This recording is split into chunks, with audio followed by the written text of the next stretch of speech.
How's it going, everyone? I recently hit 50,000 miles of ownership on my 2003 Saab 9.3. I bought this car about 5.5 years ago with 112,000 miles on it, and it has just hit 162,000 miles. So I've done videos, it seems like almost once a year, talking about, 4-year ownership experience, 5-year ownership experience. So instead of talking about the experience, today I want to talk about the costs. So I've gone through, and I actually have pretty extensive maintenance records on this car. Every single little thing that's been done to it has been written down on these sheets of paper here. I actually have a second sheet I'm currently working on now. I went over that, I made a spreadsheet. Now, not every single cost in this video is going to be 100% accurate. It's going to be kind of an estimate because most of the work I did myself, so I don't remember the exact price down to the dollar of all these repairs and maintenance that I've done. But this should give you a rough estimate of what you're looking at ownership cost wise when it comes to these cars.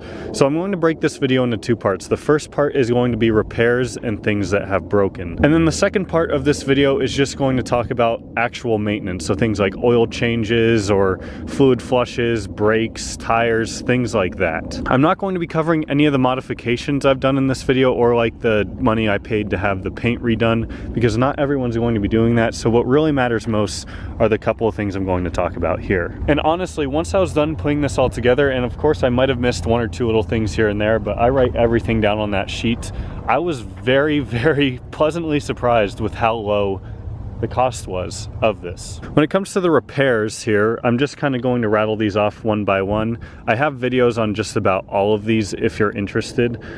First off being the ionization module went bad. That was like the first issue I had with this car when I bought it. That was a $20 part from the junkyard. Obviously OEM is going to be newer.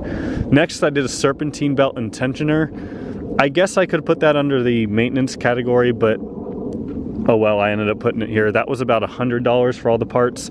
And another thing, I'm not sure if I mentioned this already or not, I did just about all this work myself. So if you're going to be taking the car to the shop, expect to be paying more than this. But if you're going to be doing the work yourself, then this is roughly around what you can expect to be paying. Next, and this is probably one of the more expensive ones, this was the radiator and fan shroud. So I actually had the car slip off the jack one time when I was jacking it up, and it broke the fan shroud and busted the radiator, so I had to buy a new radiator and fan shroud. So that was completely my fault, not the car's fault at all, but that cost me $300. After that, I did the thermostat and the temperature sensor. That was about $40 combined, very cheap parts. Then I had a leaking power steering pump, so I did a complete rebuild on that. That's a very common failure point on these cars, is these power steering pumps just leak oil. There's an O-ring kit and gasket kit that Saab Parts sells though, and that costs like $40, and it's maybe like 2 hours worth of work if you're slow. Another one is coil packs. So I did bite the bullet at one point and buy 4 new OEM coil packs. Those were about $400. One thing I will tell you, if you're looking to buy one of these cars, or if you already have one, only buy OEM coil packs. The cheaper ones are just a waste of money. They will not work. After that, I had a leak from my valve cover gasket, so I replaced that. That was about 20 bucks. Then I did the vacuum pump rebuild, which is similar to the power steering pump, except a little bit simpler to do. That was about $20. And the vacuum pump is actually back here. I don't know why I showed the power steering pump. Another big one I had was the AC condenser was just bad because it had taken so many bugs and rocks over the years, and I didn't have good AC. So I got a new AC condenser, and then I took it to IMM Auto Service for a recharge. And that all in all was probably about $400. More recently now, we're actually getting down to the end of this list already, was a new coolant tank. This on Amazon was, I think, $40 about. I also replaced the O2 sensor. That was about $25. And just recently, like a week ago, I did this coolant T-connector, which was another $20. So you add all that up, for my repair costs in 5.5 years of ownership, I have spent $1,825 on repairs for this car. I actually just realized I skipped over one. That would be the oil level sensor was leaking. I had IMM fix that for me, so it was a little bit more expensive. It cost me about $400. But adding that all together, in 5.5 years of ownership, I've spent $1,825 on this car for repairs. And I would say that's pretty freaking awesome. Now, part of the reason why I've spent so little money on repairs in my ownership, a lot of that has to do with the maintenance. I've been very good with my maintenance, not to kind of like pat myself on the back here, but maintenance is so important with any car, but especially these. So I want to talk about the maintenance I've done on this thing now.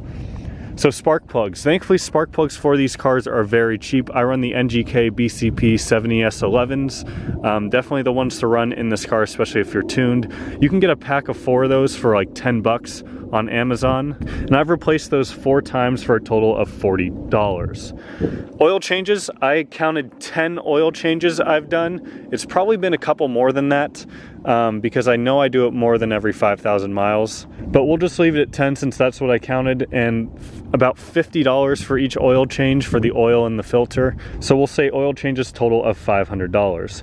Next up was transmission fluid.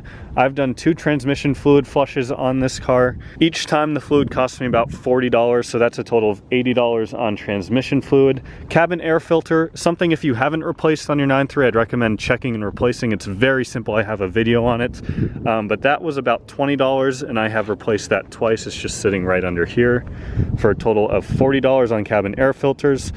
Next is a coolant flush. I've done coolant flushes probably more than 3 times, but I counted 3 times on my maintenance sheet for a grand total of $60 on coolant flushes, about $20 each time for a new bottle of coolant. Next up is the battery. I actually only counted once I replaced the battery on this car, which I'm very surprised by. I feel like I've done it more, but maybe it's because my Turbo X has had it replaced about 2 or 3 times. The battery was about $170, so something a little bit more expensive, but the nice thing about batteries is generally they come with like a 3-year warranty, so if it goes bad before then, you get a new one for free. I also did a brake fluid flush at one point, so that was about $30, and then I did a brake replacement. So you can get brakes for much cheaper than I did. When I did my brakes, I actually did the Aero brake upgrade, so I put the bigger calipers and rotors on there. So for the calipers that I found secondhand, the rotors, the pads, everything, I was about $400 into it. But you can do your brakes if you're keeping the stock brakes or not buying different calipers for like 200 bucks probably, if you are smart about how you source it and don't want to buy anything expensive. And the last and easily most expensive thing on here is new tires. So I got new tires about a year ago, and again, tires just need to be replaced over time. They're going to cost the same for just about any car unless you drive a Toyota Corolla with 15-inch wheels and like 175 profile tires. But those new tires, they're Nitto Motivos. I absolutely love them, and those cost me about $800 to have them mounted and balanced and for the actual tires themselves. So adding all that together in maintenance in 5.5 years, I have spent $2,120. So that's just actually a little bit under, when you count the extra half year, a little bit under $400 a year on maintenance. Again, a value that is quite impressive. Now I want to remind everyone once again that all this maintenance I did myself. Taking it to a shop is obviously going to increase that price a pretty good amount. When we add the maintenance and the repairs together, we get a grand total of $3,945. Now we divide that by 5.5 for the 5.5 years I've owned it, and that comes out to a total of $717 a year. For maintenance and repairs combined, I think that's extremely low ownership cost wise. Another benefit of the 9.3s is they're so cheap that registration costs next to nothing, insurance costs next to nothing.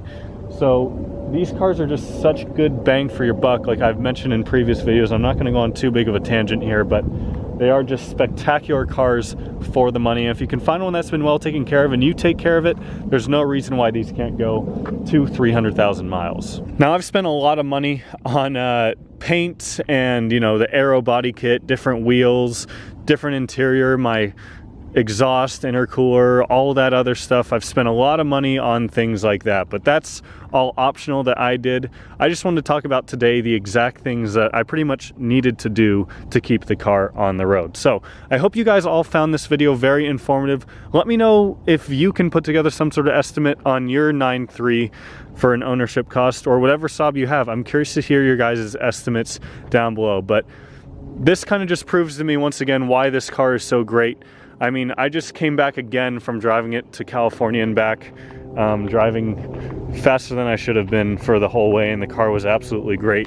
I haven't even had a chance to wash it yet. There's bugs all over it and it's disgusting, but that's why I've been keeping my distance in this video, so you guys can't really tell that. But that's it for today, guys. If you enjoyed the video, please give it a thumbs up, comment down below, and I'll see y'all next time.